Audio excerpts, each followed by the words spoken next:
of the stuff that you've done, and this is not, I don't want you to answer because of me. Okay. I want you to answer truthfully. Out of all of the roles that you've played to date, what has been your favorite role to be able to play?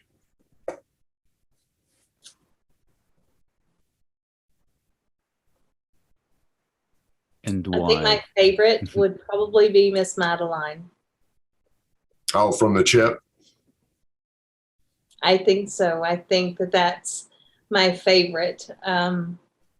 Is that because I you like her sort of attitude. go, yeah, and is it because it's different to you, or is it because of the similarities that there are to you? Ooh, that's a double-edged sword. Well, in this type of character, it can be, because like you say, she's a sort of a tough one. She's also mean. So it's like, I think you said that before. I'm not sure. She is. Yeah. Because it's so different than who I am naturally. I'm naturally just really nice and good-hearted. Shut up, Todd. Don't say a word. So she's not bossy at all. Shut up, Todd. Yeah. But no, I like Madeline. I liked her stern. I liked her, the way that I wish that I could be.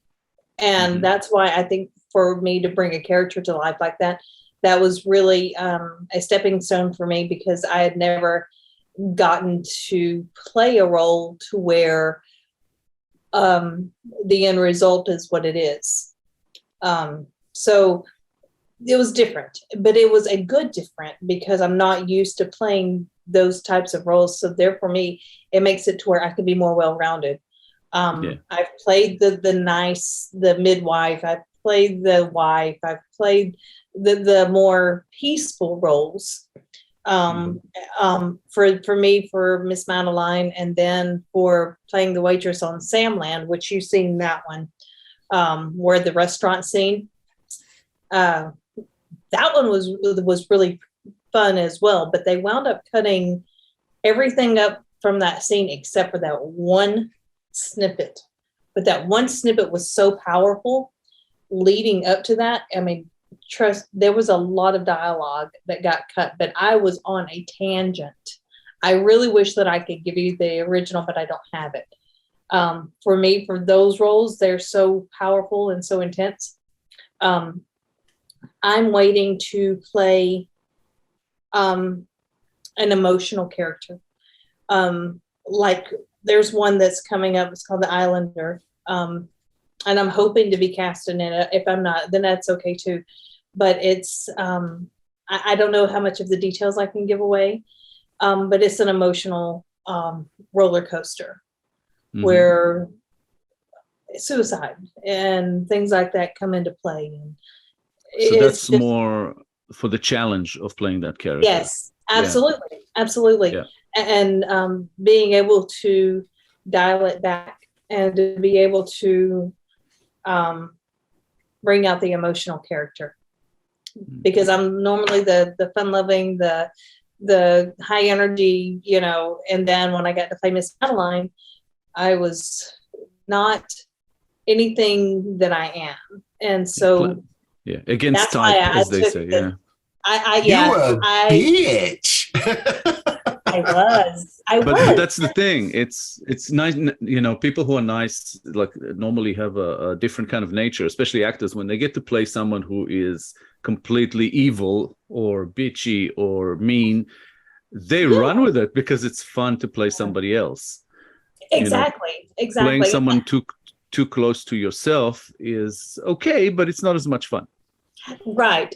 And not only that, you're able to hone in on that emotion and be able to, maybe you can bring out some of the emotion that's probably downplayed in your life, maybe something that you can play off of that's happened to you in your life, and to be able to bring those emotions out in that character.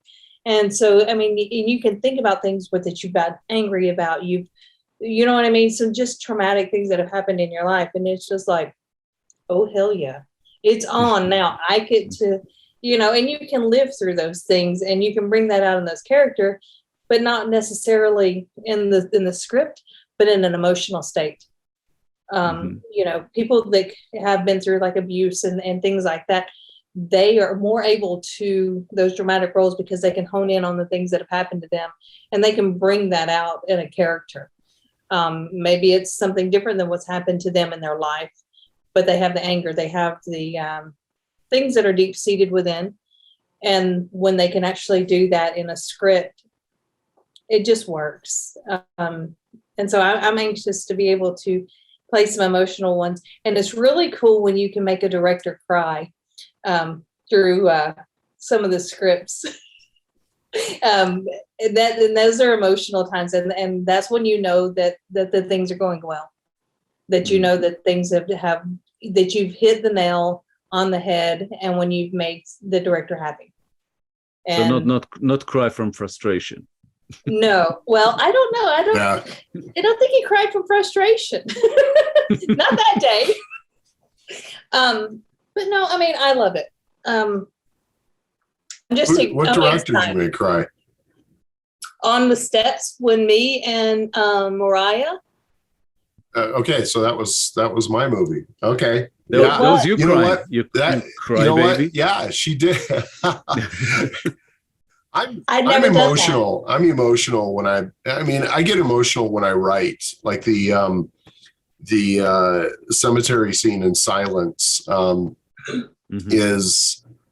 Yeah. When I wrote that, I was crying as I wrote it because it was one of those things that as I'm typing it and the words that are coming out of Caitlin's mouth are just like,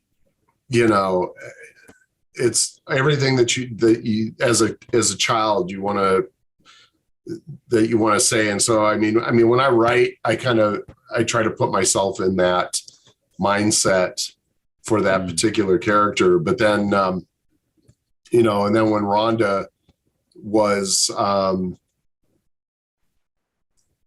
when her and Mariah were doing that scene on the steps of the church, wasn't that our first shot? That was the first thing we shot. That it was emotional. Yeah, it was emotional. It really truly was, and I felt it, and I know Mariah felt it, and just the power in words. It was surreal. Yeah, and I think we were trying to film, and everybody kept going down the road. Oh my God, the traffic. Actually, it wasn't as bad as the following day. The following day was worse, but those are the good times.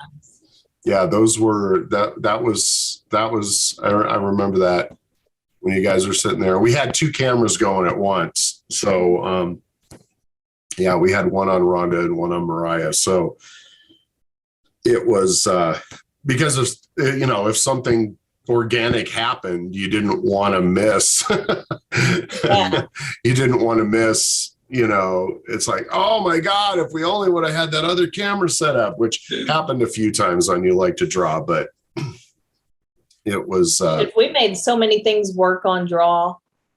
I was flabbergasted at the way that things were improvised. Scott was amazing with the cameras, and I'm like, where in the hell is he gonna put that? Oh, that's where that one's okay. So I just sitting back and watching the cinematography of it, I mean, I'm just like, that's going where? Okay, how? And I'm just like, why? What are we doing? I mean, but I'm just one of those ones. I'm just like, what the hell are you doing? So, I mean, I learned a lot from just watching them just work magic and making things happen. And then when you go back and you look at it and you're like, I remember where that camera was. And I mean, you can remember those things because it's like, you remember how in the hell did they even get that there?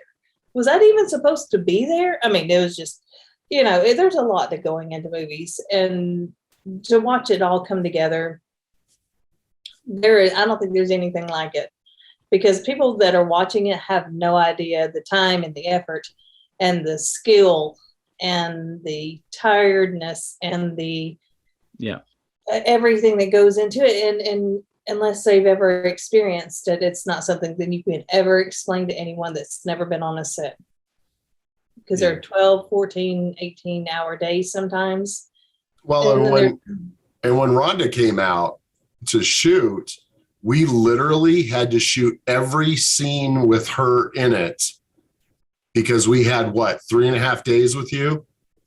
Yes. And that was it. I mean, so she got here, her plane landed at 12:30. At 1:15, we were out in Palisade at that church shooting. Making you cry. Making me cry. Yes. He fed me hot dogs first from Frank's or Harry's. So I was okay with that. Yeah. Yeah. We stopped. He did feed me before we went. Food. I like that. If you want Rhonda to be okay on set, just make sure she gets enough hot dogs. It'll be fine. Yeah. Hot dogs or Vienna sausages, and don't ask me for my damn shoes. Yeah. We don't ever know where those are at. They could not even be on set. They may be back at the house. Nobody knows. No shoes. Don't let her drive a car. Hot dog. Exactly. Yes. Got it. Those are just good cliff notes to have. The Rhonda list. Yep. Well, in that, yeah, it's pretty long. It's Vienna sausages, the blueberry thing, no cars, and don't make me wear shoes if I don't have to. So other than that, I think I'm okay. And don't let her see you cry, because she'll try to make it happen again and again. Hell yeah, I will. I will pride myself on that. well, Hell yeah. it was kind of like when we shot that teaser scene for Paradise Road. That was pretty. That was intense. That was intense too, because it was.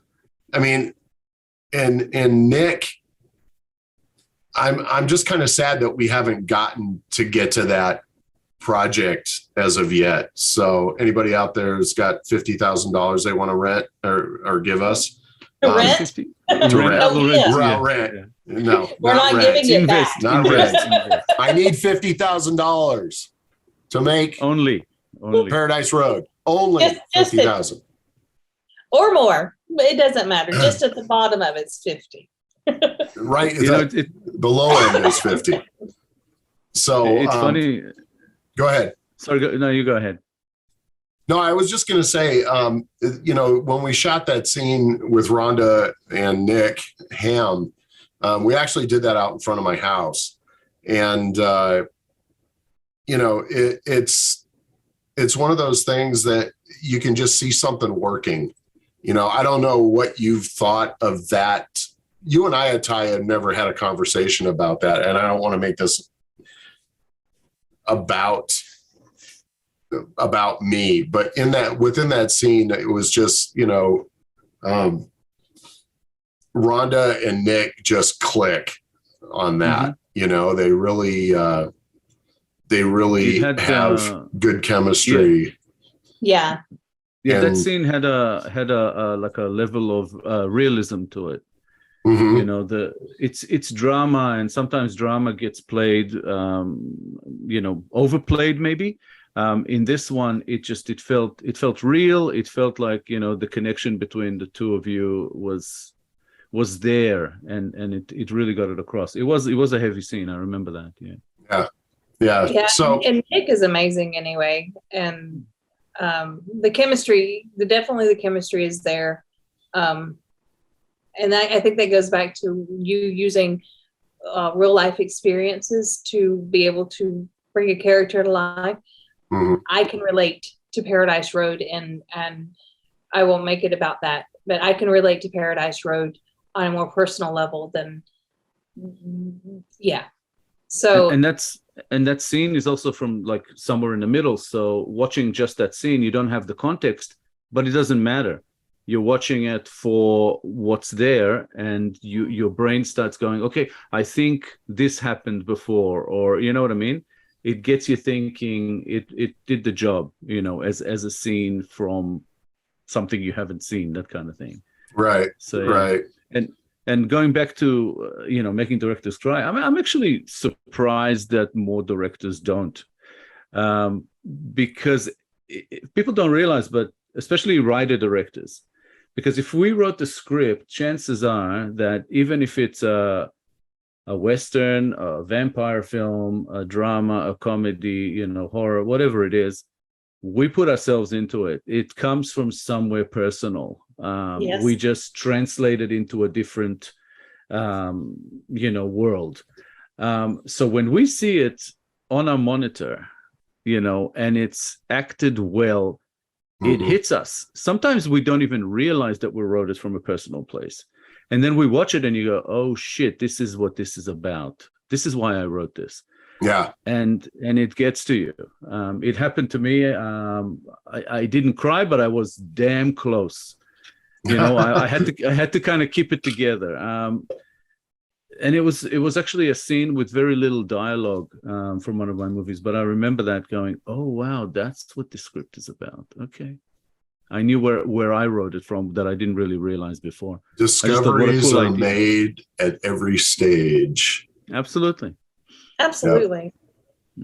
Yeah. But when you write it and you feel it, that's when you know that it's done right, and you know that it's done well. And when you can see it played out on the screen, you know that what you put in your heart and soul is there. That's when you know that you've made a masterpiece. Now, I know that there's directors out there and producers and script writers. They just write for the audience. They're not writing from their heart. They're not writing to feel the emotion in what they're writing. But there are some of them out there that are passionate about what they do, like Mel Gibson, prime example. Yep. He writes from his heart, and you can tell it on the screen, and you can tell, you know, when you see the behind the scenes and how he's interacting, you know, and how he's feeling. I mean, and he just projects. Those are the type of people that they write good shit because they feel it. It depends on the purpose of the script. You know, some people, when they come to me for consulting on scripts, I always say, look, what's your purpose with this? Are you trying to get the audience to react? Are you trying to do you want this to sell, you know, to sell the script? Are you making it yourself? Because I always say, look, if it's indie, don't think about the audience when you're writing. Even when you're shooting it, when you're making it, when you're editing it, don't think about the audience. This is not a film for the audience. If the audience likes it, fantastic. But you're really making it for you. If you want it to be good, that's what you got to do. It's got to come from within you. Otherwise, it'll just look like every other film out there. So exactly, you're absolutely right. It needs to have that personal touch. So yeah, that's what I always say to people. It's like, don't think about your audience. Don't think about, you know, the sellability of the script or the film or whatever. Just, you know, use you know, whatever it is you're trying to get out on the paper. You know, when you're writing a script, just do that.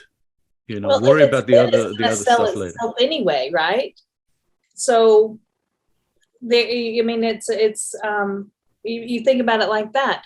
If you've got everything that you put into it, it's good, and you feel like it's good, and if it sells, then hey, awesome. If it doesn't sell, okay, what the hell did I do wrong? Let me go back and redo, you know, let me rewatch this and see where I can improve and see what I can do different, and you know, it's an art, you know, and you just work it until you perfect it. And I don't think there's any perfection, but you work it. Yeah, and that's the reason for the sort of lack of originality in indie. That a lot of people in indie just think, okay, what's selling? What do people like? I'm going to make a movie about that. So they end up making the exact same film. Oh, another slasher film. Great.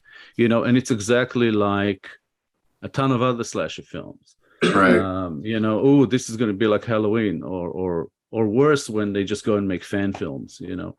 It's like fan films. Okay, it's nice that you're a fan and everything, but if you're a filmmaker, why would you make a fan film? Makes no sense to me. That's just so. Pardon me, but that's just like the dumbest thing you could do. Well, in my book, I just think it's dumb. It isn't, because a fan film, to me, is not a film made for fans. It's a film made by fans. So you're making it as a fan, not as a filmmaker. And if you're stating that I'm not a filmmaker, I'm just a fan who made a film, that's fine. But don't pretend to be a filmmaker, you know? Right. And that's what, you know, the kind of beef that I have with those. And it's because a lot of people make fan films and say, oh yeah, I'm a filmmaker, look, I'm going to submit this to festivals and win awards. It's like, why? It's not even yours. I know you made it. It's not your idea. Yeah. So you just ripped it off of somebody else, and it's just going to be just like something else. That's why I think I like working with Todd so much, is because every one of his films are different. They're not the same. Yeah. Pardon my French, but Todd doesn't give a shit about the audience. It's like, I mean, he does later, but not at the time that making the film. And because you can't be concerned with that, you need to be concerned with making the film as good as it can be. Correct. Let the audience work it out whether they like it or not. There's always going to be people who don't like it, no matter what you do. So, right. And I know full well too that I'll never work for a studio. Why? Because I kind of have. Because you don't want to. Well, I don't want, you know, to me, to be working, to be able to continue to just make movies. And if I can throw a couple of bucks at the talent, so they don't always have to work for free for me, that if you're a working actor, and working doesn't mean famous. Working means working. Working means you have a gig every 2 or 3 months that you make some money from. Then you're set in my book. Right. You know, to be famous, we all have seen what fame does. It literally turns you upside down and makes you Amber Heard, Johnny Depp, or any one of these other Will Smith. Yeah. Will Smith. I mean, we've seen what fame does. It does nothing. If anything, these days at least, it ruins your existence as an actor.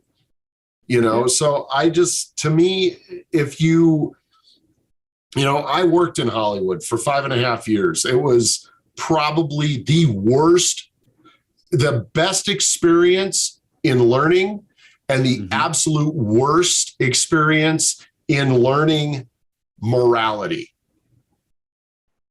And morality has no place in Hollywood.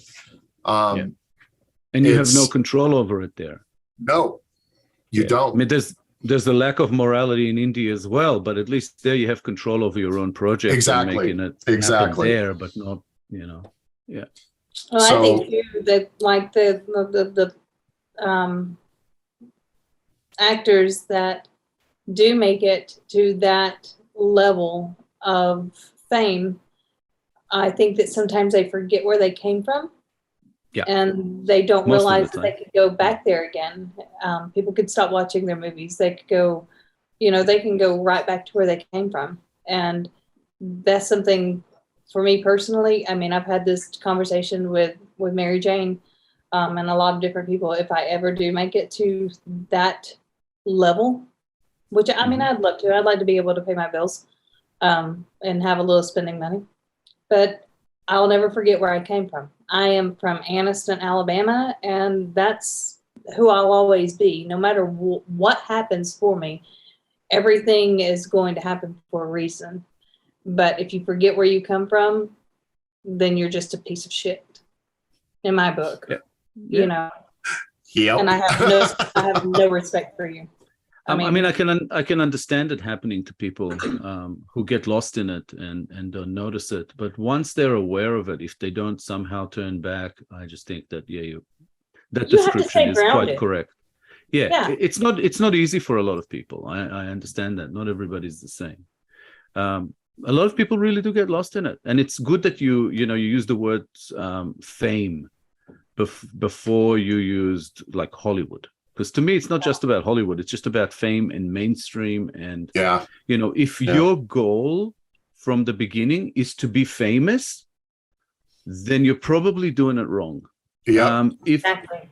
If your goal, whether you're a director or a writer or an actor, if your goal is to find a way to express yourself and your art and to get better at what you're doing constantly, because you need to learn all the way, to death, really. There's no perfection, That's why with films, I never say perfect and I never say masterpiece and I never say any of that, because I don't think anything is. You can always make it better. So it's just about, continuing on that journey of learning and getting better and enjoying what you do. And like you said, paying the bills and having some spending money is very different to I want to be famous and be a millionaire, So I don't care about those things. If I can hone my craft and do what I love and bring things to life, I don't give a shit about owning 15 houses or or any. I don't need all that in my life. I have people here that are just, I don't know. It's just crazy. I would rather have thousands or tens of thousands, maybe 100,000 of people seeing my films and liking them.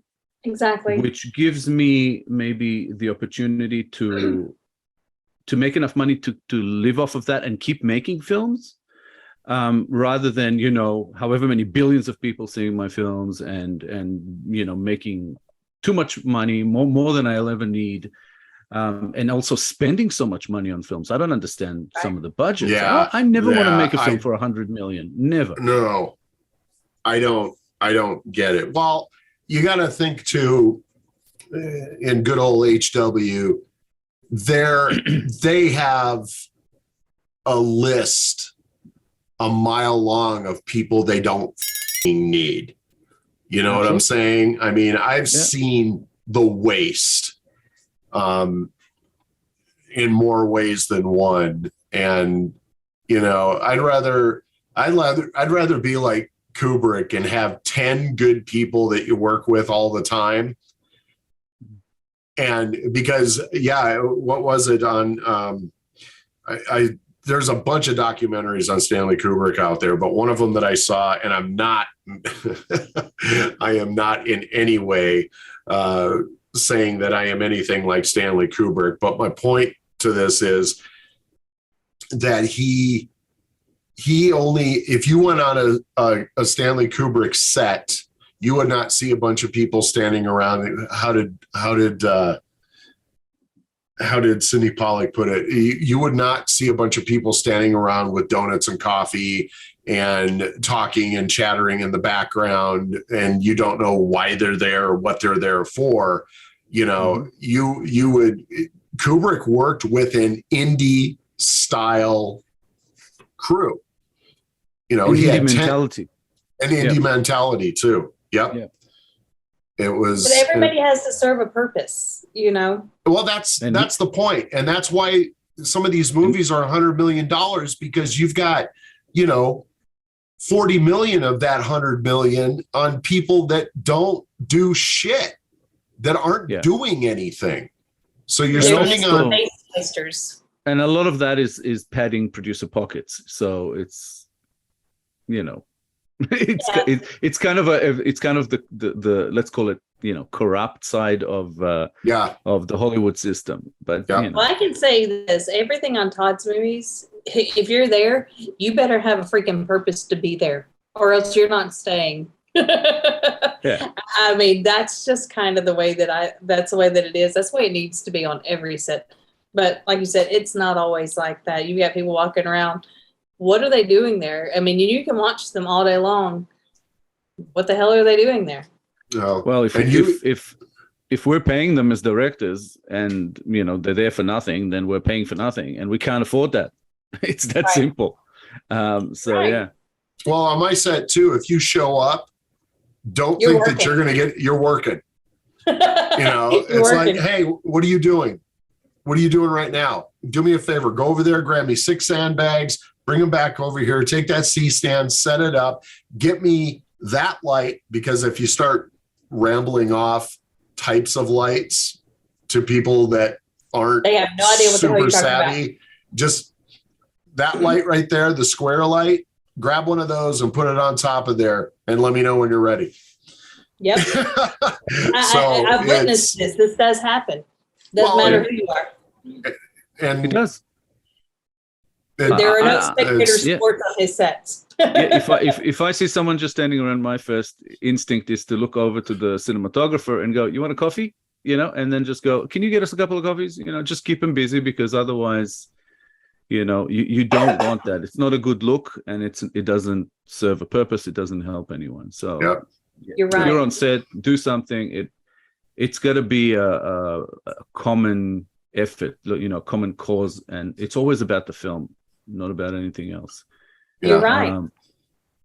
And the more people that cloud the areas, I mean, that's just more added stress for everybody, because everybody's going to be like, "Who the hell is that? What are they doing? What do they need?" I mean, and it's just unneeded stress for everybody. So that's why everybody is a worker bee if you're on Todd Braley's set. and that's why I like to keep my crews small also, because a lot of people tell me, "Oh, we can get you some volunteer helpers," and I say, "I only need 2." They're like, "Oh, we can get you 10." I'm like, "I don't need 10. Get me 2. That's it." What are you gonna do with the other 8? Yeah, I just need people to move some stuff around and go get me something when I need it and I can't get out there. That's all I need, but I need them to be good workers, not spoiled, someone who'll come to actually want to help. Right. And that's the problem with volunteers, because they're not being paid. A lot of the time they either stand you up or have sometimes the wrong attitude, and sometimes they're just amazing. So. And those are the ones that you keep, and those are the ones that you will employ on different sets, because you know that they're there, they're dependable, and you know that they're going to do what's asked of you without a bunch of shit. Yeah. I can tell you that people who have worked on my sets as volunteers and I want to get them back, I never ask them back as a volunteer. I always tell them, "Look, I'm going to pay you this much. I need you to come and, because they deserve it." Right. They've earned their keep. Yeah, that's right. So, but that's indie life. Yeah. Well, and like when we shot The Chip, that one, we had a lot of young actors and they just wanted to get in there and get something more on their reel. So I kind of got lucky in that sense. And then Rhonda, same thing, Rhonda wanted on, and then putting together a crew. It literally, I didn't really have to ask anybody. Everybody was calling me up. "Hey man, what can I do?" "Well, we're not getting paid on this." "I don't care, man. Tell me what I got to do." Because they trust you and they like you as a person. That's why that happens, because we love Todd. And when that happens kind of organically, I mean, because all of that came from actually, when you wanted to shoot the short and then you had to recast people and all the rest of it, all of a sudden you had, the right people coming along, and that's why you had the opportunity also to expand it to a feature. And it just makes life so much easier. And the result, I am almost 100% sure, will look so much better than it could have. It's actually, looking at the footage, and Rhonda's seen some of the footage. And because we literally checked, because we had a couple people from out of town that weren't going to be available again for quite some time, Rhonda being one of them. And so we were hitting dailies every day at the end of the day. I mean, and we wouldn't just look at, Rhonda's shots and Rose's shots or Peyton's shots. We went through every single piece of footage and looked at everything. And so, it was, and the beauty of it is everybody that was there because they wanted to be, and they were there because they loved doing this. And I can just never say that enough, that when you get people to come on to your crew, is get people who want to be there, get people who love this more than life itself, because that's the only way to get a project done. And I do want to say this, and I think we brought it up when we talked to Jaden in his interview. He had never had, I mean, and myself, I'm the same way. When we do our video production business, we're lucky if we can have one person helping us. just because, it's not a lot of money, and you can't, and most of the time when you shoot stuff, it's during the week. So it's not like, and everybody else has got jobs. So it's not like you can ask, anybody to help out. Jobs. Yeah. Priorities, paying bills. Anyway. The whole adulting thing sucks anyway. Oh, yeah. Big time. Yeah. So, so it's kind of one of those things that you get, that when you get people that are like, hey, look, man, I know you start shooting on Friday. I have Friday off, I have Thursday off, and you're shooting on Monday. I have Monday off. What can I do to help? Mm-hmm. So we had a good solid crew. We had 2 sound people, and Jaden didn't know what to do at first. The first day, the first shoot day was because we shot. This was one of those movies we had to shoot in order, and so so we just started at the front of the script, and we shot a little bit out of order. Yeah, we shot a little bit out of order at first, but that was only because we were waiting for it to get dark. So, but Jay, it took him a little bit because he was so used to only having himself that he didn't know. It took him a little bit to be able to say, I had to keep telling him, you got 3 people over there that belong to you. Yeah. You need to utilize them. Yeah. And they're standing there waiting for you to tell them what to do. Stop doing everything. Yeah.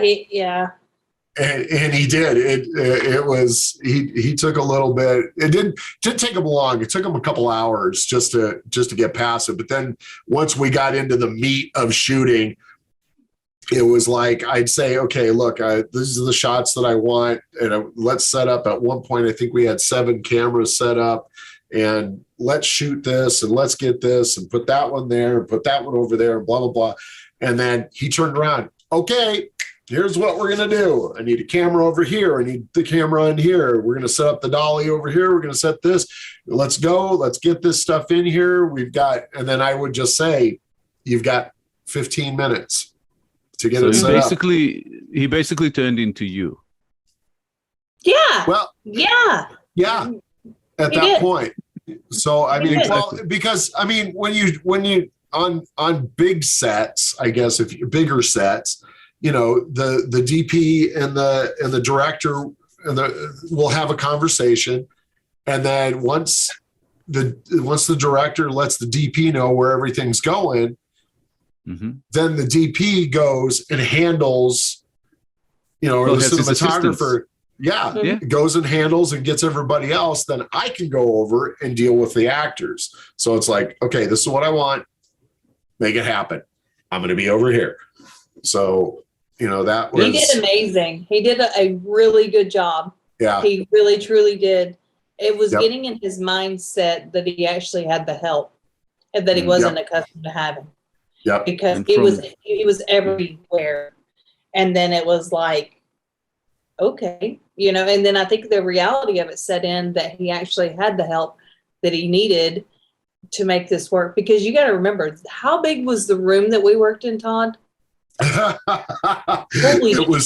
was smaller than my garage. Yes. And it's a yoga studio. About half the size of my studio.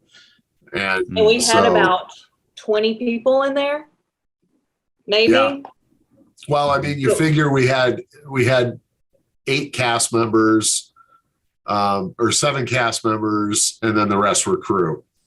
So I don't know if it was 20.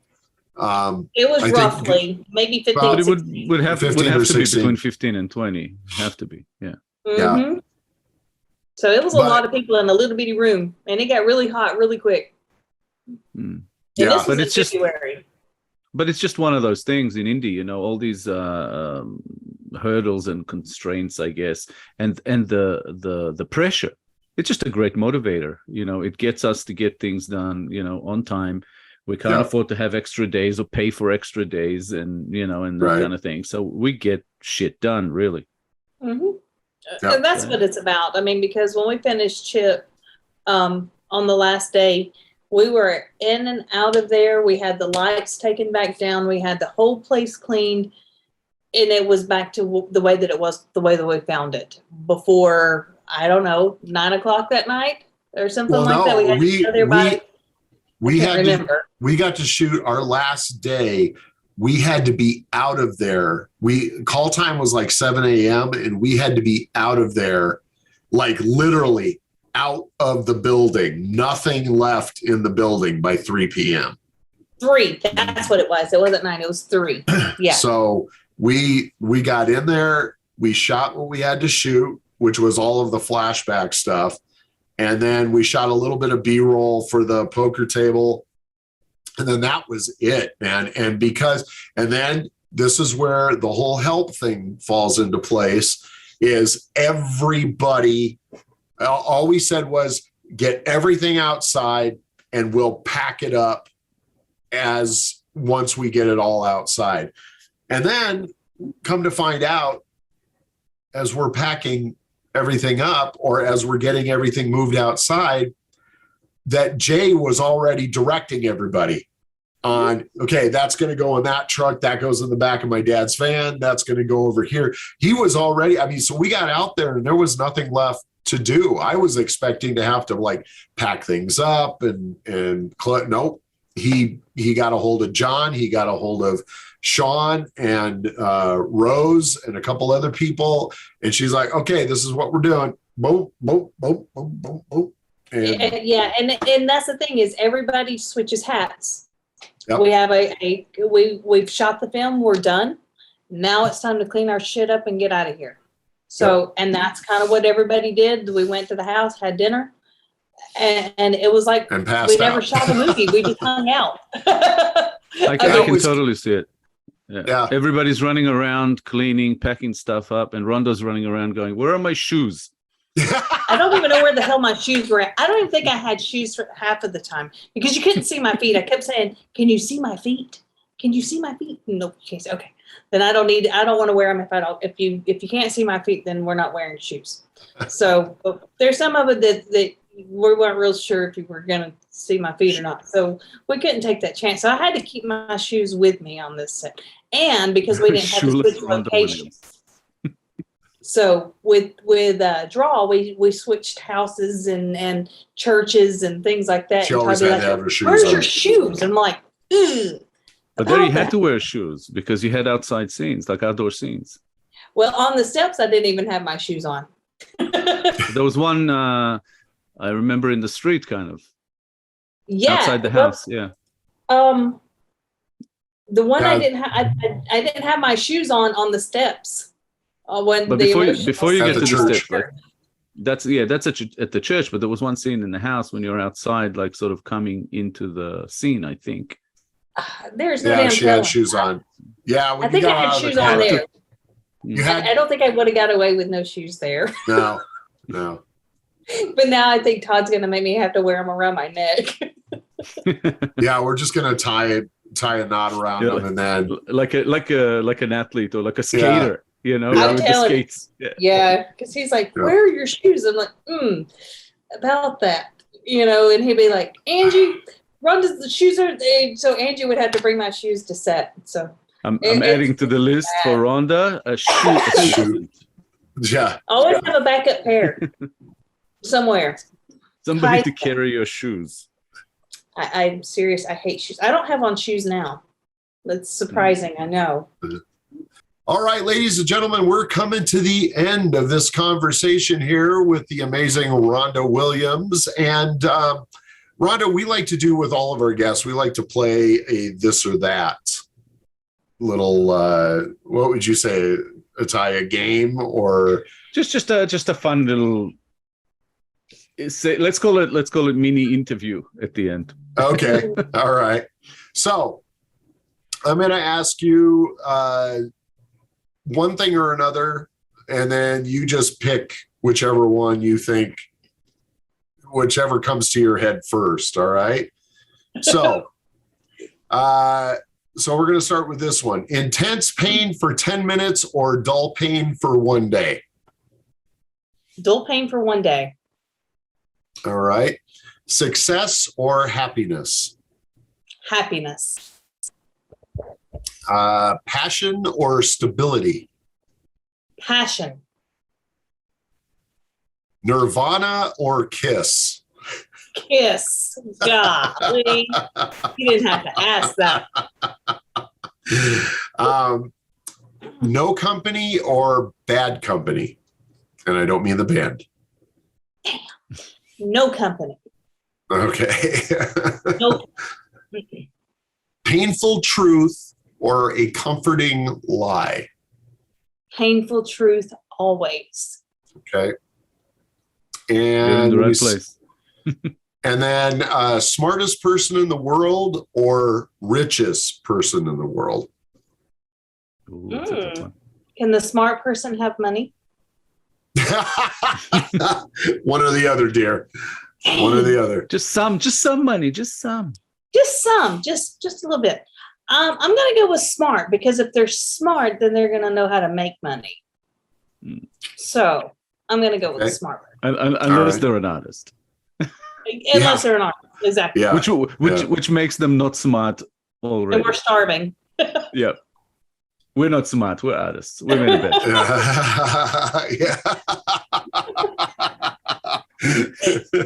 Yeah, that kind of throws us off of the bus here. All right. A little. All right, 2 more here. Free travel for 1 year or free lodging for 5 years? Free travel. I'll pay for my own shit. I'll sleep outside. Okay. I'm good at that. And last but not least, let me see, where is that other one? Okay. Massive success by accident or modest success on purpose? Modest success by purpose. On purpose. All right. Good. On purpose. Yes. Nice. All I right. can do that. Because nothing happens by accident. Accidental success can be nice. I'll I'll take it. My accidental shit involves falling down stairs and stuff. I don't get the good stuff for accidents. These questions reminded me something I wanted to ask before and I forgot. But you've made films in like across a variety of genres. Yes. What's your preferred or favorite? Like, is it horror, comedy, drama? What do you like? What kind of movies do you like to be in most? I guess what kind of projects. I love comedy because they're very lighthearted, but I like the horror too because there's so much work that goes into it, and the actors are so I don't know, they're so dramatic, and I like that. So I can't really say that I like one more than the other because the effects that go into horror film, you don't have that with comedy. Comedy, you're kind of lighthearted, light on your feet, da da da da da, anything rolls. Horror, it takes a lot more talent, a lot more effort, a lot more into your emotions. It's just different all the way around. So I can't really say that I like one more than the other. I like them both, but if I had to, I like the more comedic roles, the more funny roles, because they're more lighthearted. And I think the way that the world is today, everybody needs a laugh instead of so much horror, because we're living in horrible times as it is. So being able to make people laugh, I think I would go with comedy more than anything, just for that sheer fact, I think. So what you're saying is you don't want to be in Shadows of the Night then, right? I didn't say that, Todd Braley. I just said comedy. I just said comedy. Mm-hmm. I think fabulous. All right. Nice. I like them both, though. I mean, there is so much to bringing a horror film, so much more to it than just comedy. Comedy is not so hard, but horror films are very difficult. And with the right filmmakers, the right actors, it can be something amazing. And I like watching the special effects. I like those types of things as well. Just seeing how they put shit together. And it's just unreal sometimes. Yeah. Like Saw. All right. Well, Rhonda, if people want to get a hold of you to talk to you about being in their films or want to talk to you about what you do for Clap It, what is going to be the easiest way for them to get a hold of you? Probably through email. I check my email 1,500 times a day just because I have OCD like that. Okay. And my email address is rhondawilliams76@yahoo.com. And if anybody needs to get in touch with me, like totally get in touch with me and can't get in touch with me, you can always reach Todd Braley. Todd Braley always knows where I'm at. So there's that too. So there's two options. Who's this Todd Braley guy you keep talking about? Yeah. Hey, honey, that's my home slice. Your home slice. He's one of my bestest friends in the world and wouldn't do life without him. Thanks, Rhonda. And he can't get rid of me. I know. She won't go away. I've tried. I know. What the hell? But I'll bring shoes. What's that? So, but I'll bring shoes. Yeah, exactly. And then forget where you put them. Right. That's a whole different story because I didn't say that I was going to remember where I put them. I just said I would bring them. I have a closet out there that has clothes in it already. Yeah, she does. She does. She has her own flipping closet in my house. So, all right. So, Itai, if before I let Itai speak, I just want everybody to know that if you go to MyIndieProductions.com and go through that website, so you can see all of the hard work, massively hard work that Itai puts into that website. It's pretty amazing. So I just really, I want to let people know that when you go on MyIndieProductions.com, you're going to be pretty blown away. So it's a pretty amazing thing. So, but if somebody wants to get a hold of you, Itai, how do they do that? Well, they can do it through the site. They can do it through Facebook, through Twitter. On Twitter, at MyIndieProd. On Facebook, there's the page, there's the group, easy find. And the email, info@myindieproductions.com.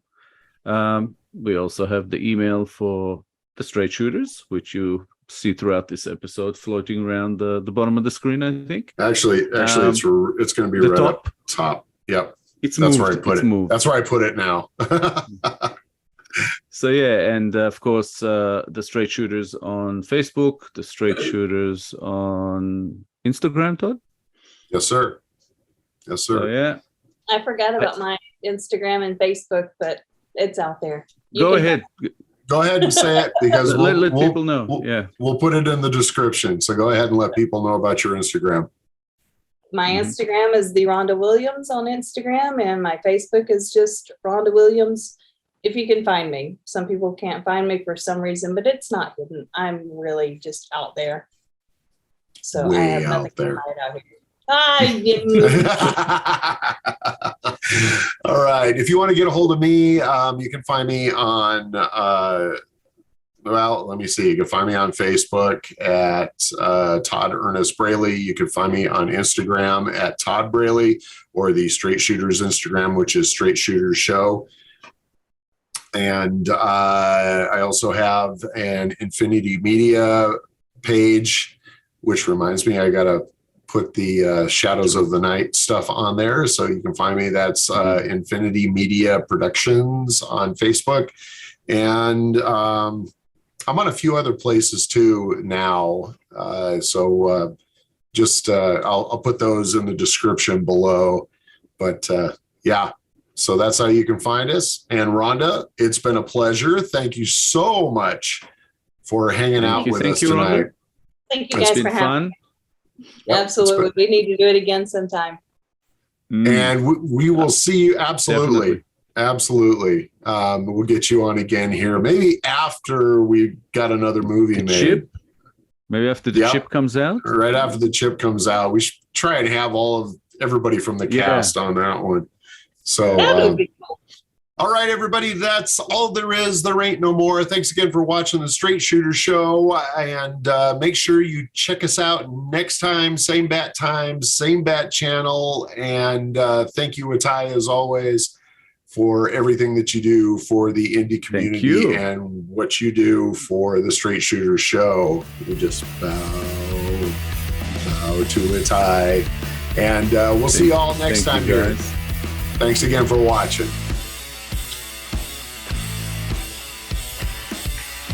And we out.